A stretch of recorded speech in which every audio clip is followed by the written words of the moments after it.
Hai teman-teman, kembali berjumpa dengan Kanala. Di video kali ini kita mau review satu saham yang mungkin berpotensi multi-bagger dan ini sahamnya bergerak di bidang konstruksi.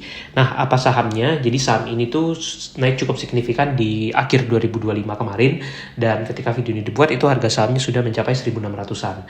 Buat kamu yang mau belajar saham langsung bersama Kanala, bisa join di program private mentoring saham dari Kanala.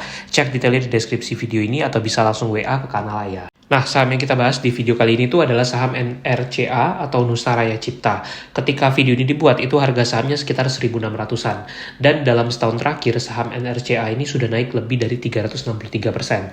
Nah, menariknya apa yang menjadi potensi dari saham ini, itu sebenarnya sudah pernah kita bahas waktu itu ya. Jadi, di bulan Mei 2025, saat itu kita sudah bahas saham NRCA di e-book Kanala yang kita terbitkan di bulan Mei 2025. Waktu itu, harga sahamnya masih Rp342. Nah, tapi menjelang akhir 2025, tiba-tiba sahamnya multi-bagger dan bahkan naik ke harga lebih dari Rp1.000. Nah, penyebab kenaikan harga saham NRCA ini itu disebabkan karena adanya rumor akuisisi NRCA oleh grup Barito Pacific. Nah, anyway, kalau kamu butuh referensi saham-saham bagus, murah, dan berpotensi terbang lainnya, bisa baca ebook terbaru Kanala yang ini ya. Linknya ada di deskripsi atau bisa WA ke Kanala untuk pembelian ebooknya. Nah, seperti apa fundamental dan profil NRCA ini? Jadi di bulan November dan Desember 2025 lalu tuh sempat ramai pemberitaan atau rumor bahwa grup Barito itu mau mengakuisisi NRCA, yang mana memang sudah sempat dibantah oleh manajemen BRPT di situ. Tapi sahamnya ternyata tetap naik dan kira-kira potensinya apa ya? Di sini kita bisa lihat ini gambaran komposisi pemegang saham NRCA per akhir November 2025. Pemegang saham mayoritasnya itu adalah SSIA, Surya Semesta Internusa, lalu juga ada Saratoga dan lain sebagainya.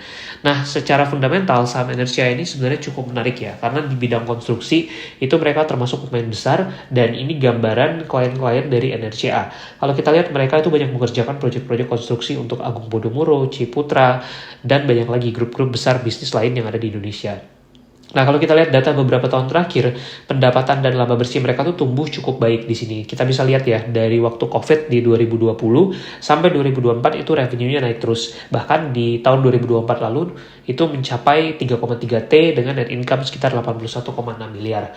Nah, di 2025 ini NRCA membukukan kinerja yang jauh lebih naik nih, signifikan kenaikannya, di mana pendapatan mereka per September itu sudah mencapai 2,6 T dan untuk laba bersihnya itu bahkan mencapai 156,3 miliar. Jadi ada pertumbuhan yang sangat signifikan dibandingkan 2024 lalu.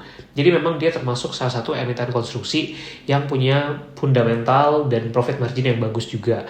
Nah, kita bisa lihat di sini ya, return on equity mereka itu sekarang di level 11,9%. Kalau dibandingkan dengan sektornya, itu dia jauh di atas rata-rata sektor di mana NRCA ini bergerak. Jadi secara profitability dia termasuk salah satu yang bagus di antara banyak emiten konstruksi lain di Indonesia. Nah, buat kamu yang butuh referensi atau ide-ide saham bagus, murah, serta berpotensi cuan di 2026, bisa baca ebook terbaru Kanala yang berjudul 30 saham bagus, murah, potensi terbang 2026. Di ebook ini kita kupas 30 saham yang bagus, under value, dan potensinya sangat menarik, serta dia berpotensi memberikan return yang bagus di tahun 2026. Nah, apa saja saham-sahamnya dan seperti apa analisis fundamental lengkapnya, bisa langsung dapatkan di ebook terbaru ini. Untuk pembelian ebooknya bisa WA langsung ke Kanala ya. Nah, seperti apa valuasi prospek dan potensinya? Kalau kita lihat di sini, saat ini tuh market cap dari NRCA itu sekitar 4 triliun. Memang ini sudah mulai naik tinggi ya dibandingkan beberapa bulan lalu. Tapi kalau kita lihat price to book-nya itu sekitar 3 kali dengan PE ratio sekitar 26 kali. Kalau kita bicara dari kondisi existing saat ini, jelas ini valuasi yang mahal. Karena biasanya emiten-emiten konstruksi itu banyak dihargai dengan valuasi murah. Nah, tapi kalau memang akuisisi ini benar terjadi dan ada project pengembangan ke depannya yang besar, maka value dari NRCA ini tentu bisa lebih tinggi lagi. Nah, kalau kita lihat dari segi pipeline kontrak yang mereka miliki, saat ini tuh nilai pipeline-nya ada sekitar 7,6 triliun per September 2025. Dan kalau kita hitung secara spesifik, total order book-nya itu saat ini sekitar 6,23 triliun. Jadi datang dari kontrak baru, dilanjutkan dengan kontrak-kontrak yang selama ini sudah berjalan. Jadi kalau kita compare market cap sekitar 4T dengan nilai order book yang masih 6,2, sebenarnya masih cukup valuasi wajar. Tentu potensinya kalau beneran terjadi akuisisi ke depannya.